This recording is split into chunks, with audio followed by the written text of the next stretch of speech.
So it's 2:45, we're gonna call the Drainage Board meeting to order, April 1st. First thing that we have on the agenda is the approval of minutes from our previous meeting last month. I'll make that motion.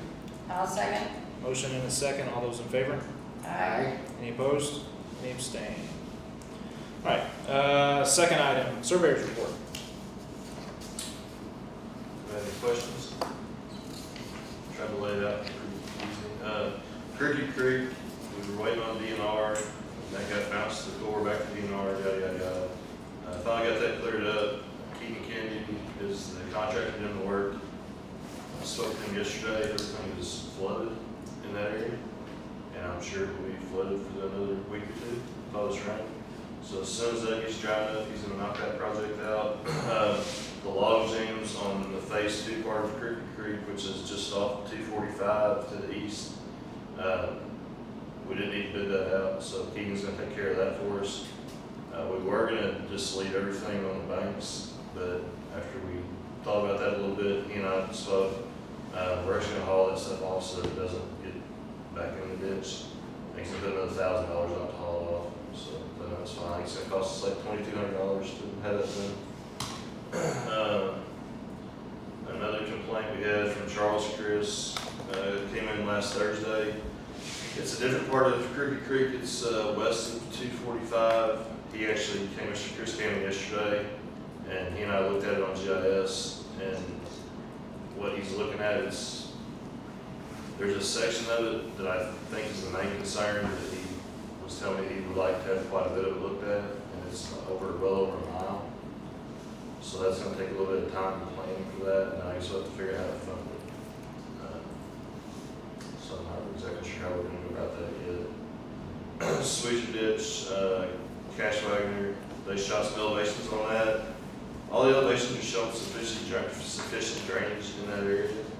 So I don't know how we're gonna fix the problem that the landowner was complaining about. It's just a low area. I think it's just the way it is. There's no elevation out there. So if Pigeon Creek's back up, that's back up. There's no getting around it. We'll look into it a little bit more, but I don't know if we're gonna do anything on that ditch right now. Because we've spent, the county spent a lot of money working on that ditch in the last 10 years in different sections of it. It's the same problem all the time. So it's, the elevations line up, and there's not much else to put in. What is it? I guess I don't know where Sweezer Ditch is. Where is that? It goes from just northeast of 700 north, down Right. on the south side of 700 across Hampshire Road. That one, okay, yeah. And back on the Midway Park. Goes under 161 at 700 north and then ends up at Pigeon Creek. So, I'm sorry. No, go ahead. I'm assuming we just let the property owner, we communicated this. I'm going to have reset again, Thank you. but Cornerstone has several surveyors that asked that we carry thumb drives containing PDFs of all the verifications that we've received. A lot of counties around us do the same, and then they keep them on hand. They sell them for $50 to $100. This allows any surveyor to have access to the documents while they're working out in the field on the computers. Wanted to see if it's something we could do, and if so, could that money we bring in be deposited back into the perpetuation fund, that also the county pays for yearly contract to verify those.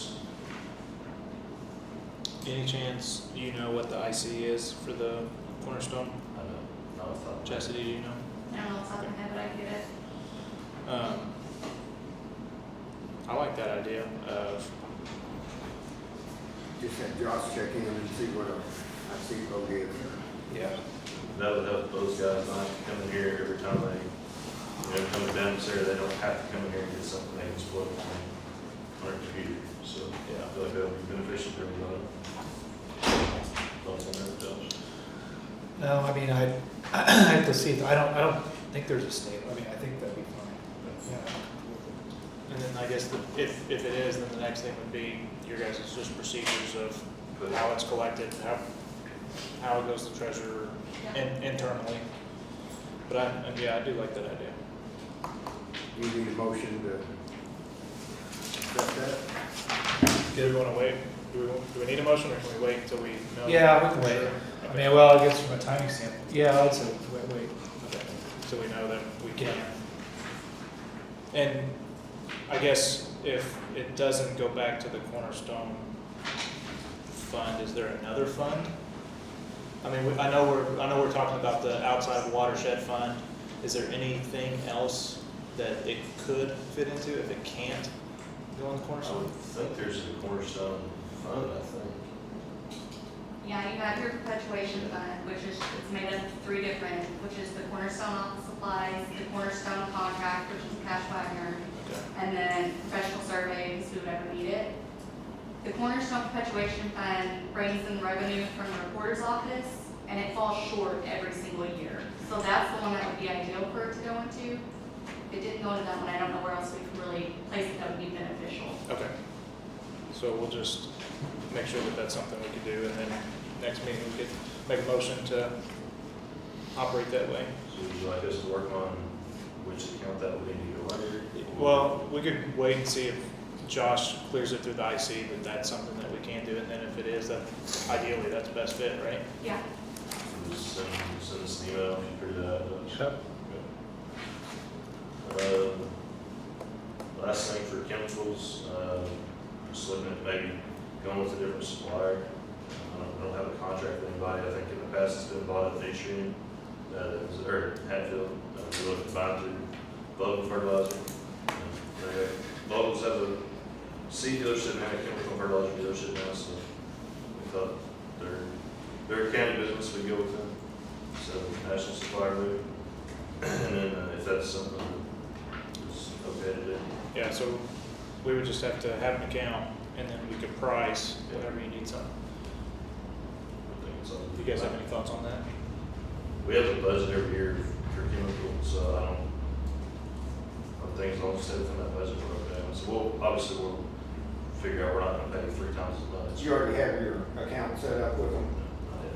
Do you want to make a motion? I'll make that motion. I'll second it. Okay, motion second, all those in favor? Aye. Any opposed? Any abstentions? Unanimous.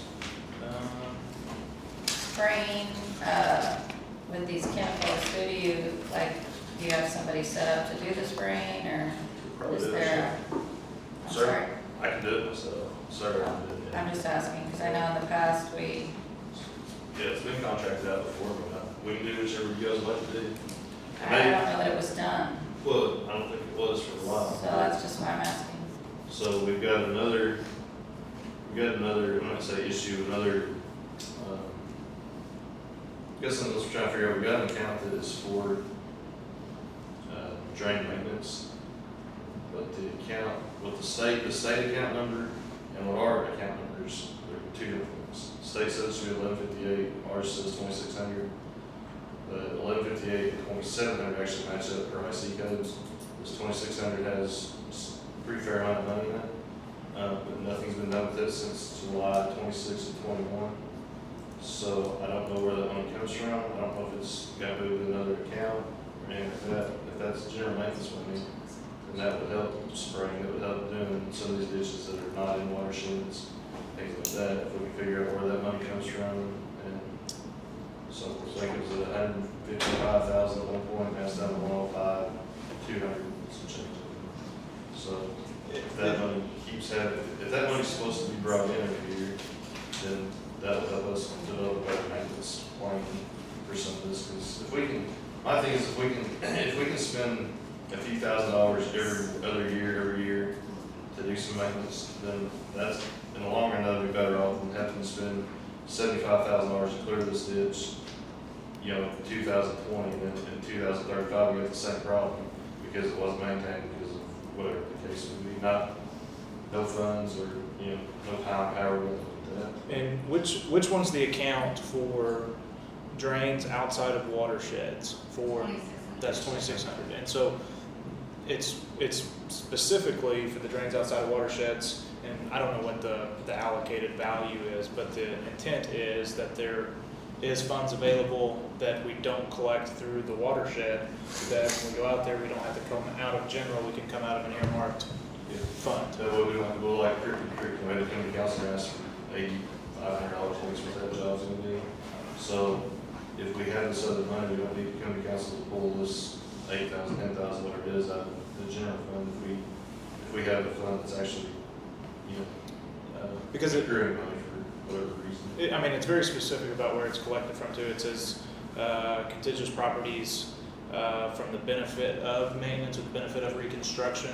And so, even though they're not paying taxes as if in their watershed, this fund kind of collects it. And so, for the Crooked Creek, that would kind of fall into that limbo area, I would right? think so. 'Cause I think all regulated drainage are supposed to accrue some sort of tax, but I don't think that's happening unless it's in watershed. Right. And some of these are outside the watershed, but that IC code kind of encapsulates them. But I don't think there's a good solution right now, right? So So if we more of can- awareness and figuring it out. Yeah, if we can figure out where this money comes from, or where it's supposed to come from, and why it hasn't accrued any other money since 21, that was really good. And spoke with our beaver trappers, and as much as the water's doing up and down very rapidly, we're not having much luck. So whenever things kind of chill out, they'll try to get better. Somebody's got some phone calls from landowners that have an issue, let me know, and I'll get those guys on it directly. Okay. Any other questions? Any questions on surveyor's report? No? Any old business? Any new business, other than what we just discussed? All right, hearing no new business, is there a motion to adjourn? I'll make a motion, we adjourn. Second. Motion, second, all those in favor? Aye. Unanimous.